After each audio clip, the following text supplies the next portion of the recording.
مکہ کی راتیں ہمیشہ کی طرح خاموش تھیں۔ آسمان پر ستارے چمک رہے تھے، لیکن زمین پر محمد صلی اللہ علیہ وسلم کا دل غم سے بھرا ہوا تھا۔ چچا ابو طالب کا سایہ اٹھ چکا تھا، بیوی خدیجہ رضی اللہ عنہا کا سہارا بھی نہیں رہا، طائف کی گلیوں میں پتھر ملے تھے اور امت ابھی بہت دور تھی۔ اسی رات اللہ نے اپنے محبوب صلی اللہ علیہ وسلم کو بلایا۔ اچانک نبی صلی اللہ علیہ وسلم کے پاس حضرت جبریل علیہ السلام آئے۔ ایک عجیب سا نور پھیل گیا۔ جبریل علیہ السلام نے کہا، اے محمد صلی اللہ علیہ وسلم، اللہ آپ کو بلا رہے ہیں۔ باہر ایک سواری کھڑی تھی، براق، سفید، تیز، جس کی ایک چھلانگ وہاں تک پڑتی تھی جہاں نظر جاتی تھی۔ نبی صلی اللہ علیہ وسلم اس پر سوار ہوئے، اور پھر ایک ہی رات میں مسجد حرام سے مسجد اقصی پہنچا دیا گیا۔ قرآن گواہی دیتا ہے، پاک ہے وہ ذات جس نے اپنے بندے کو راتوں رات مسجد حرام سے مسجد اقصی تک لے گیا۔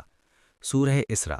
مسجد اقصی میں نور ہی نور تھا، وہاں تمام انبیاء جمع تھے، آدم سے لے کر عیسیٰ تک، اور پھر ایک منظر، محمد صلی اللہ علیہ وسلم نے سب نبیوں کی امامت کرائی۔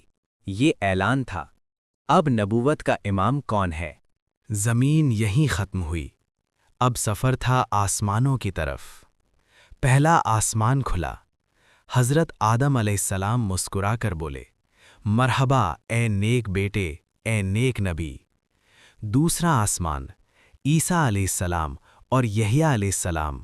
تیسرا، یوسف علیہ السلام، جن کی خوبصورتی آدھی دنیا کو دی گئی تھی۔ چوتھا، ادریس علیہ السلام۔ پانچواں، ہارون علیہ السلام۔ چھٹا، موسیٰ علیہ السلام، جن کی آنکھیں بھر آئیں۔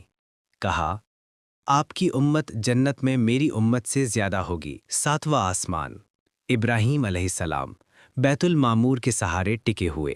یہاں آ کر جبریل علیہ السلام رک گئے، کہا اگر میں آگے بڑھا تو جل جاؤں گا۔ یہاں نبی صلی اللہ علیہ وسلم اکیلے تھے، جہاں قلم کی آوازیں سنائی دیتی تھیں، جہاں تک کسی مخلوق کی پہنچ نہیں۔ یہیں اللہ نے اپنی بڑی نشانیاں دکھائیں۔ یہیں اللہ نے فرمایا 50 نمازیں فرض ہیں۔ واپسی میں موسیٰ علیہ السلام نے کہا، آپ کی امت کمزور ہے، کمی کی درخواست کیجیے۔ بار بار رکوع ہوا اور آخرکار 5 نمازیں رہ گئیں، لیکن ثواب 50 کا۔ اللہ نے فرمایا، میرے فیصلے نہیں بدلتے۔ صبح ہوئی، نبی صلی اللہ علیہ وسلم مکہ لوٹ آئے۔ لوگوں نے مذاق اڑایا، ایک رات میں